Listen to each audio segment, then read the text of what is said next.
Hello and welcome to CMMI Tech Talk. In this video, we will look at virtual appraisal delivery risks. We will review the risks involved with virtual delivery and how to overcome those during an appraisal. The Method Definition Document, or MDD, defines a virtual appraisal as any appraisal, benchmark, evaluation, sustainment, or APR, where any appraisal activity is performed virtually or remotely by the appraisal team leader, ATL, or appraisal team members, ATMs.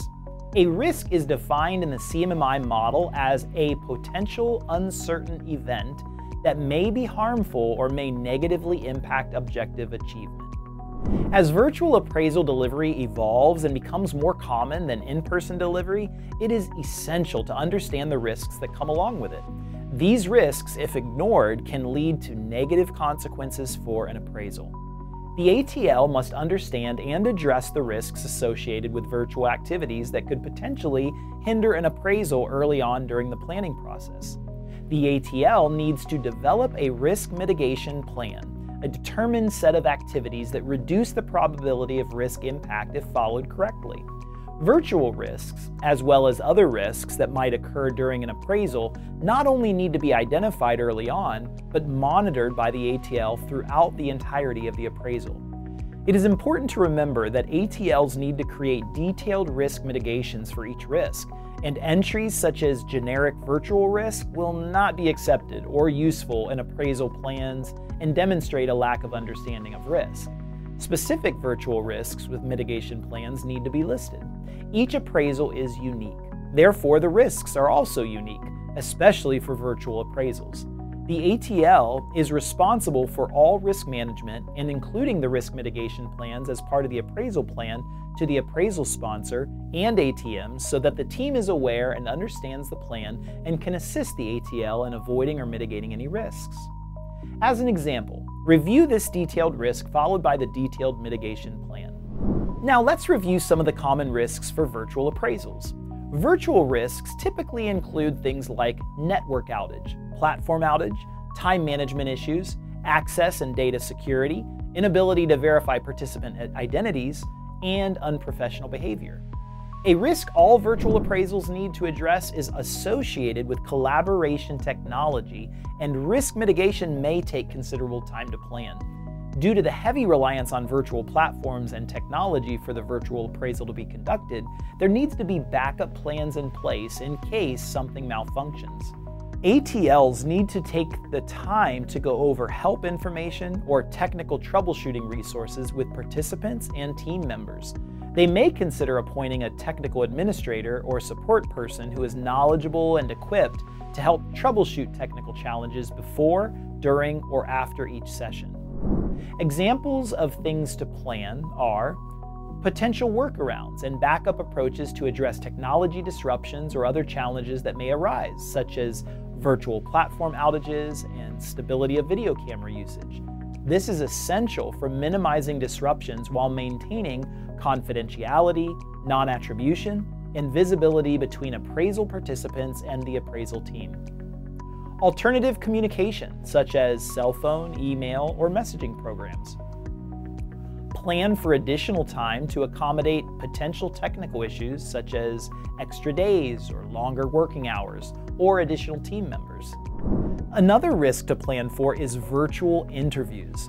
The ATL and ATMs must conduct interviews and record responses and observations on how the group reacts to questioning. Due to the appraisal team not being physically in the room with the interviewees, it makes it difficult to see and record the body language of participants on camera.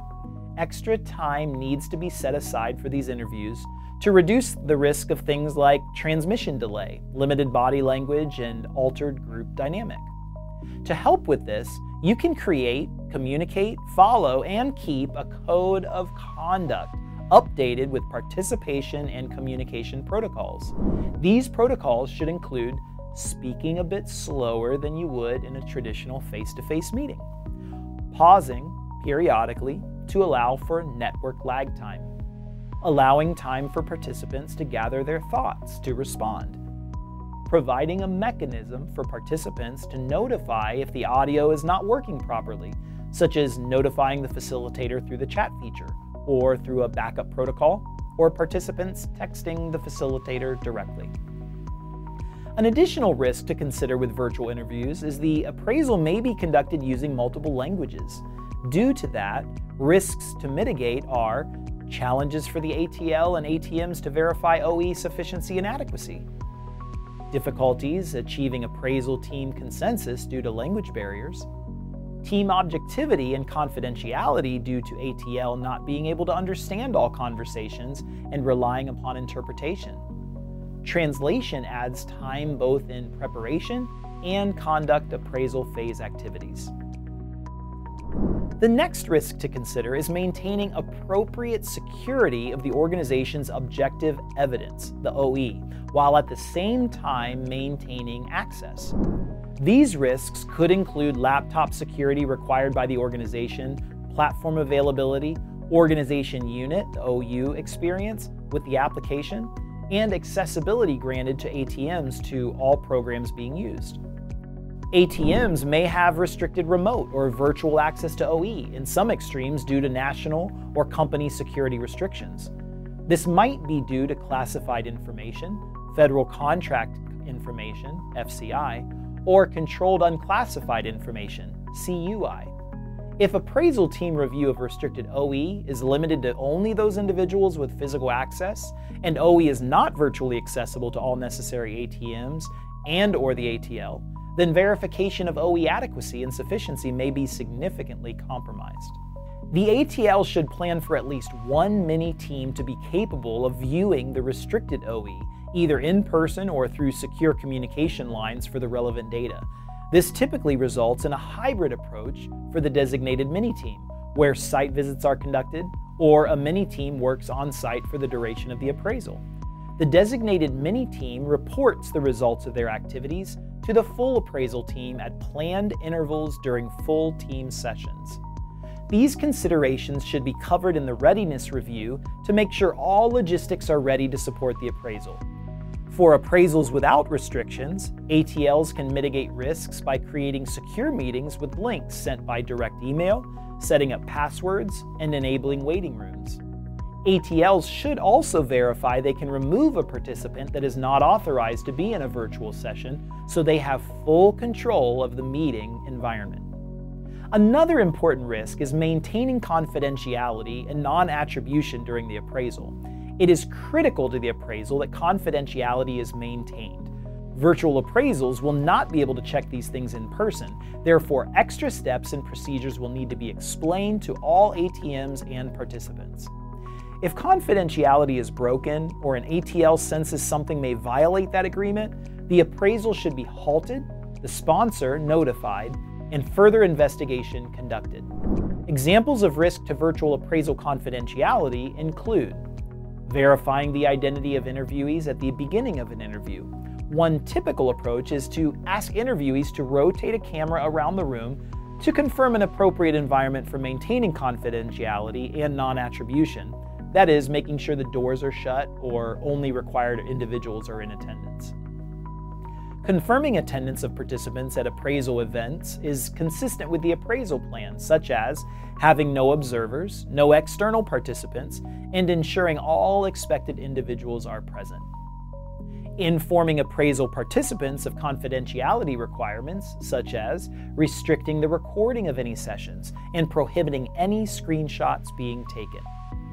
Informing appraisal participants of consequences of confidentiality breaches. For example, the appraisal may be stopped, rejected, or an appraisal rating could be overturned.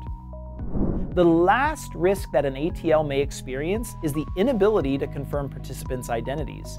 ATLs need to require photo ID presented on screen to confirm identity due to the possibility of impersonation, which would lead to issues with the validity of the results.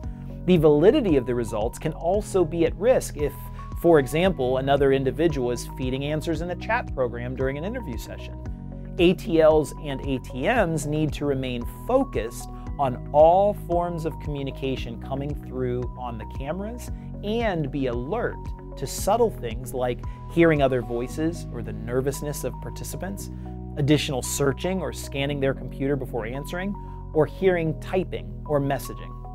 Thank you for joining us for CMMI Tech Talk and reviewing virtual appraisal delivery risks. We will continue this series with additional topics dealing with virtual appraisal delivery to help guide you through the ever-growing virtual aspects of CMMI appraisals. If you would like to review other beneficial CMMI Tech Talks, please follow the links below. And if you have any additional questions, please contact us at support.isaca.org.